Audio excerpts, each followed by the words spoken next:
speaking of leagues trying to resume amidst a pandemic, especially now, specifically look at the NBA, trying to resume in a state that has just a COVID spike that is going through the roof these last few weeks, and that's the NBA. And I want to kind of get on Adam Silver here because he talked on Tuesday with Time Magazine, and he had two quotes to two different questions that I thought were very hypocritical. And for all the good that Adam Silver has done, right? I think it's easy to say you took a poll right now of the four major sports commissioners, Rob Manfred, Adam Silver, Roger Goodell, and Gary Bettman, who's the best commissioner out of the four. I think by far, it's not even a competition, Adam Silver is going to win. And as he should. He's done a lot of great things with the NBA. He's taken the NBA from, I would say, in the realm of baseball to skyrocketed past baseball to now it's NFL, and then firmly behind the NFL is the NBA in terms of sporting landscape and in terms of relevancy. And I think he's doing, for the most part, when you look at the plans to resume, whether it's the NHL having hub cities, whether it's MLB keeping a regional schedule where they're only going to keep teams in their own time zones, for the most part, I do think out of all the plans to resume, the NBA's is the best, has the best chance of succeeding. I think the way the NBA has gone out of their way to basically try to do everything possible to ensure that these players are not coming in contact with the virus, I think for the most part seems pretty sound.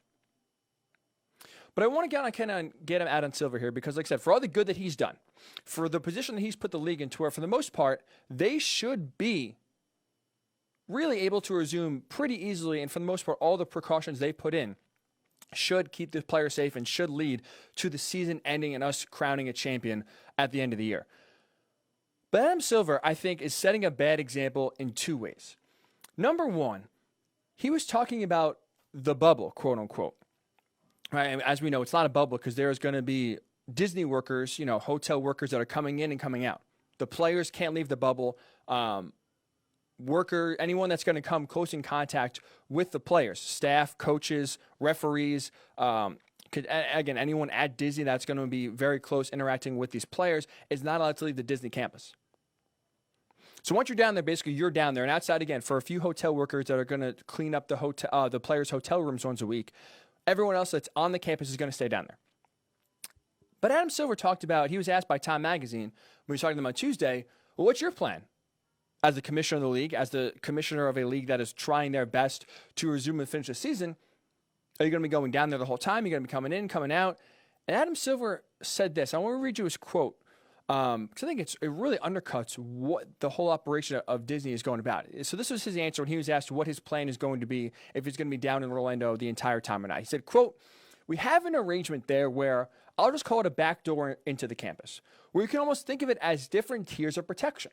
That people immediately around the players, certainly anyone who's going to be playing, who's going to be on the court with them, whether it be a referee, a coach, a trainer, anyone who needs to come, in essence, within 10 feet of a player will be following a certain protocol in terms of daily testing and protection. But then there's a group of us who will be able to come into the community, get tested when we get into the community, but essentially remain far more than 10 feet away from the players, and therefore be able to come in and out," end quote. Long way of saying basically he's going to come in, he's going to go out, he's going to come back in, he's going to come back out. Adam Silver is going to go and come as he pleases throughout the entire 3 months that the NBA is going to be down in Orlando. Hopefully, if they can resume safely and, again, crown a champion, get through the finals, and name an NBA champion for 2020. But to me, hearing him going to go and come as he pleases, it undercuts the integrity of what the NBA is trying to pull off here. Right? The overall goal of creating this pseudo bubble in Orlando is to make sure that the players, the staff, the coaches, anyone who is going to be involved with the game itself, that they are secluded from the outside world, essentially, right? That is essentially what a bubble is. And again, I understand it's not truly a bubble because there's people coming in and coming out.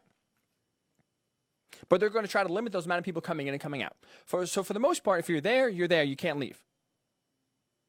So the goal is to keep the players, the staff, the coaches, the trainers, everyone involved as far away from the virus as possible. And as we know, the virus is basically knocking on the front door.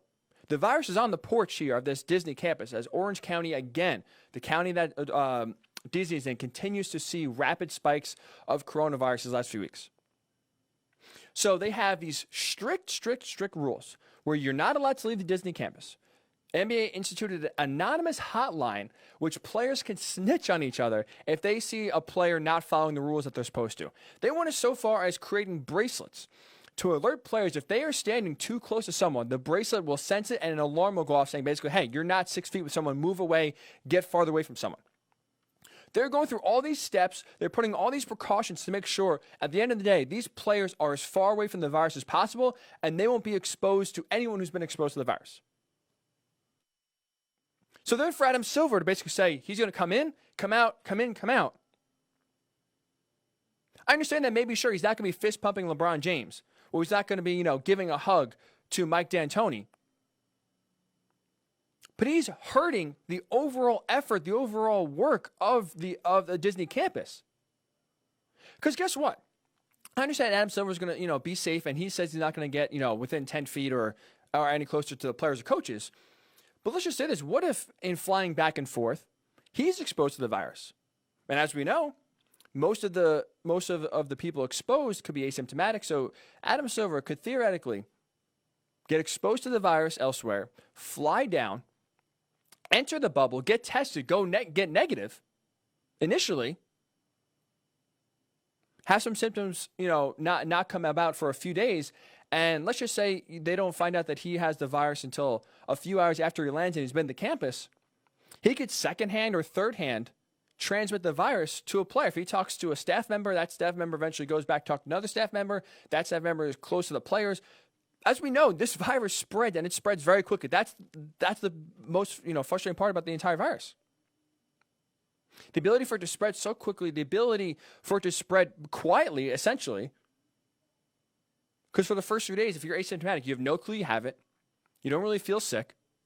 And if there's a false negative test, or again, if Adam Silver is exposed to the virus and doesn't show up on the test initially, he is really threatening the entire sanctity, the entire integrity of the bubble that's created. So to me, it sends a bad message that he's going to come in and come out as he pleases. Because if you're a player right now, where you're secluded in this campus, where you're not even allowed, this is how strict they are, you're not even allowed to go into another player's room. Think about that. So despite you following all the rules, despite you really not leaving the campus or being exposed to anyone that has left the campus, you're not even allowed to enter your teammate's room. That's how strict, and that's how much they're trying to keep players away and trying to limit their exposure as much as possible. But here's Adam Silver coming in and out as he pleases. I think it undercuts everything that's going on. I think it sends a really bad message that the leader, the guy who's implementing all these rules, trying to keep players safe, taking them away from their families, is now all of a sudden, not practicing what he preaches. And if you leave the campus, you have to get tested again, you have to be quarantined until it comes back negative. There's big repercussions if you leave and get caught leaving the Disney campus. But here's Adam Silver flying in, flying out, no problem. I think it sends a bad message from the leadership standpoint. If he's going to try to restart the plan, I personally think he should be down there the whole time. That's what great leadership is. You lead by example. Do as I do, not as I say. So I think it sets a bad example. It's a bad precedent for Adam Silver to be flying in and flying out as he pleases, while also at the same time saying, you can't leave, you can't leave, you can't leave. I think it sends a bad message personally. And there's another thing that Adam Silver said, and I think really was head-scratching, and really is sort of like, who are you trying to fool here? Because also in this Time magazine interview that he had on Tuesday, he was asked about the restart. Is it about money? What's the financial motivation? What's the financial impact of restarting the year? Like basically, how much does money motivate this restart? And Adam Silver said this, quote, "It doesn't come into play in terms of dollars and cents because frankly, it's not all that economical for us to play in this campus. It's extremely expensive," end quote. And he's right, it is expensive. There's numbers floated out last night. The cost of the entire Disney restart plan is about $150 million. For testing, for courts, for hotel rooms, for everything that's going to be involved. It's about $150 million for this 3-month Disney campus, basically exclusive grounds that they have on the Disney campus. So yeah, sure, that's a lot of money. I mean, $150 million is nothing to sneeze at. But let's look quickly, let's just take a step back and look at the money lost if the NBA doesn't resume because of the virus, the NBA doesn't resume because players don't feel safe, whatever reason, the NBA can't get off the ground, or if they do try to resume and can't finish the season. NBA players would lose salary-wise a total of $1.2 billion combined if the season isn't resumed.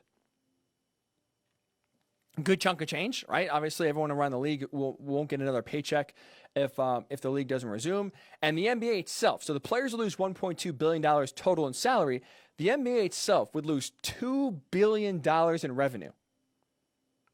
If the playoffs aren't played, the NBA would lose $900 million just from the national TV contracts alone. So ESPN and TNT, they are paying the NBA $900 million to basically broadcast the playoffs. Playoffs aren't played, aren't finished, you're not getting that $900 million.